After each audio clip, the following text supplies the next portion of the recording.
Bonjour, nous allons vous montrer la manière de programmer le Pro 180 et le Pro 380. Donc la première chose à faire pour programmer cet appareil, c'est de presser P et R durant 6 secondes pour passer en mode métrique. Une fois que le nombre 18 s'est affiché ici pour un modèle 180 et assez fixé, il faut appuyer sur la combinaison P, P, R, P.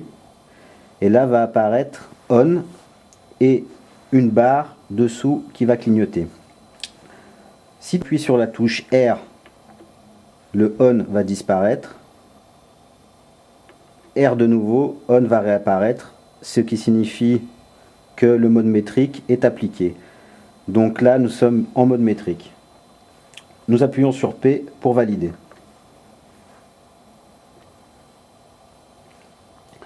Maintenant, nous allons passer au réglage de la dureté.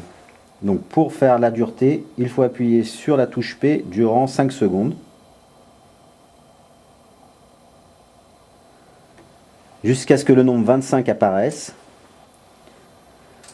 avec le clignotement devant le signe HD.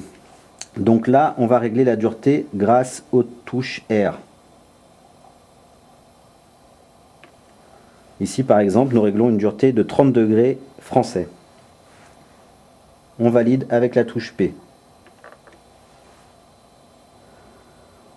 Ensuite, nous allons rentrer dans la programmation des réglages de consommation de sel et d'eau. Donc il y a 3 réglages différents, comme nous allons le voir.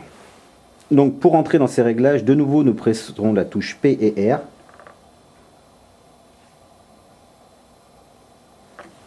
Une fois que le chiffre 18 clignote ou 38 dans le cas d'un Pro 380, on relâche les boutons et le sigle S va clignoter avec l'affichage SA.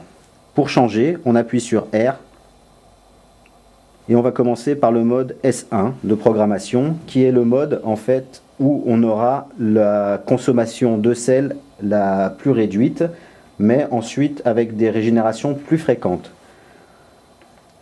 Le mode S2 permet d'avoir des régénérations moins fréquentes, mais avec une consommation de sel un peu plus importante. Et enfin, le mode SA permet d'avoir en fait une programmation qui va s'adapter à votre consommation d'eau. L'appareil va calculer et s'adapter à votre consommation d'eau sur une période de 2 semaines. Ici, on va choisir le mode S1 et valider avec P.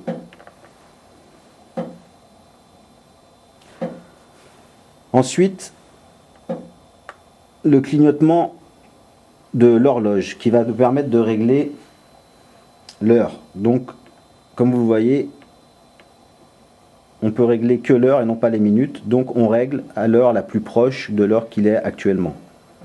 Donc, dans notre cas, midi. On valide avec P. Et ensuite, on va régler l'heure de régénération. Les 2 sigles clignotent devant la pendule et la pendule avec R.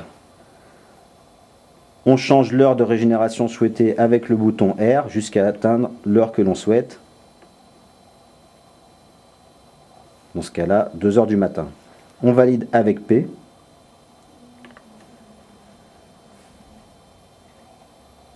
Et ici, on va choisir le mode chronométrique au volumétrique. Donc, changement avec la touche R pour passer du mode volumétrique au mode chronométrique. Le mode chronométrique est le mode avec ON, le mode volumétrique est le mode où les 2 barres s'affichent. Donc on choisit ici le mode volumétrique et on valide avec la touche P. Donc ici on a le mode avec l'option régénération toutes les 96 heures, donc tous les 4 jours. Alors pour le mettre en marche avec la touche R sur ON, on appuie sur la touche R pour l'enlever. Donc nous on ne souhaite pas de régénération tous les 4 jours et on valide avec P. Et ensuite la dernière option à choisir, le mode Power Clean, donc qui est un mode dans le cas où on a des taux de fer très élevés, ce qui n'est pas le cas sur les réseaux municipaux. Avec la touche R, on le met en action, on. Avec la touche R ici, on le désactive et on valide avec la touche P. Donc là, nous avons fini la programmation du modèle, des modèles 180 et 380. Vous revenez sur l'écran avec l'indication 14 qui signifie en fait 1400 litres d'eau adoucie disponible avant la prochaine régénération. Voilà, donc une programmation rapide, simple.